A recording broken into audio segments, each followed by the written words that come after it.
ఆదికాండము 11వ అధ్యాయము. భూమి అందంతటా ఒక్క భాషయు ఒక్క పలుకును ఉండెను. వారు తూర్పున ప్రయాణమై పోవుచుండగా షీనారు దేశమందొక మైదానము వారికి కనబడెను. అక్కడ వారు నివసించి, మనము ఇటుకలు చేసి బాగుగా కాల్చుకుందుము రండని ఒకనితో ఒకడు మాట్లాడుకొనిరి. రాళ్లకు ప్రతిగా ఇటుకలను, అడుసునకు ప్రతిగా మట్టికీలను వారికి ఉండెను.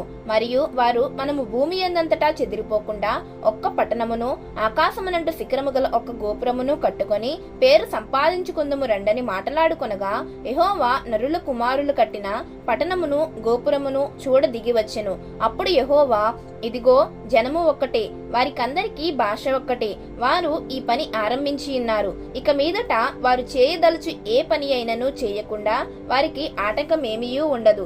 గనుక మనము దిగిపోయి వారిలో ఒకని మాట ఒకనికి తెలియకుండా అక్కడ వారి భాషను తారుమారు చేయదము రండని అనుకొనెను. అలాగూ యెహోవా అక్కడి నుండి భూమి యందంతటా వారిని చెదరగొట్టెను. గనుక వారు ఆ పట్టణమును కట్టుట మానిరి.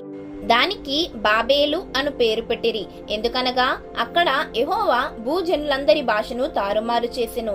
అక్కడి నుండి యెహోవా భూమి యందంతటా వారిని చెదరగొట్టెను. షేము వంశావళి ఇది. షేము 100 ఏండ్లు గలవాడై జలప్రవాహము గతించిన 2 ఏండ్లకు అర్పక్షదును కనెను. షేము అర్పక్షదును కనిన తరువాత 700 ఏండ్లు బ్రతికి కుమారులను కుమార్తెలను కనెను. అర్పక్షదు 35 ఏండ్లు బ్రతికి షేలహును కనెను. అర్పక్షదు షేలహును కనిన తరువాత 403 ఏండ్లు బ్రతికి కుమారులను కుమార్తెలను కనెను. షేలహు 30 ఏండ్లు బ్రతికి ఏబేరును కనెను. షేలహు ఏబేరును కనిన తరువాత 403 ఏండ్లు బ్రతికి కుమారులను కుమార్తెలను కనెను. ఏబెరు 34 ఏండ్లు బ్రతికి పెలగును కనెను. ఏబెరు పెలగును కన్న తరువాత 430 ఏండ్లు బ్రతికి కుమారులను కుమార్తెలను కనెను. పెలగు 30 ఏండ్లు బ్రతికి రయూను కనెను. పెలగు రయూను కన్న తరువాత 209 ఏండ్లు బ్రతికి కుమారులను కుమార్తెలను కనెను. రయు 32 ఏండ్లు బ్రతికి సెరూగును కనెను. రయు సెరూగును కన్న తరువాత 207 ఏండ్లు బ్రతికి కుమారులను కుమార్తెలను కనెను. సెరూగు 30 ఏండ్లు బ్రతికి నాహోరును కనెను. సెరూగు నాహోరును కన్న తరువాత 200 ఏండ్లు బ్రతికి కుమారులను కుమార్తెలను కనెను. నాహోరు 29 ఏండ్లు బ్రతికి తెరహును కనెను. నాహోరు తెరహును కన్న తరువాత 119 ఏండ్లు బ్రతికి కుమారులను కుమార్తెలను కనెను. తెరహు 70 ఏండ్లు బ్రతికి అబ్రామును నాహోరును హారానును కనెను. తెరహు వంశావళి ఇది. తెరహు అబ్రామును నాహోరును హారానును కనెను. హారాను లోతును కనెను. హారాను తాను పుట్టిన దేశమందలి కల్దీయుల ఊరను పట్టణంలో తన తండ్రి అయిన తెరహు కంటే ముందుగా మృతి పొందెను.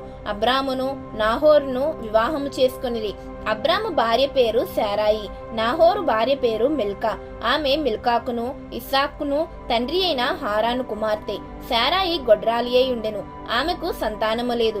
తెరహు తన కుమారుడగు అబ్రామును తన కుమారుని కుమారుడు అనగా హారాను కుమారుడగు లోతును తన కుమారుడగు అబ్రాము భార్య అయిన శారాయి అను తన కోడలిని తీసుకొని కనానుకు వెళ్ళుటకు కల్దీయుల ఊరను పట్టణములో నుండి వారితో కూడా బయలుదేరి హారాను మట్టుకు వచ్చి అక్కడ నివసించిరి. తెరహు బ్రతికిన దినములు 205 ఏండ్లు. తెరహు హారానులో మృతి పొందెను.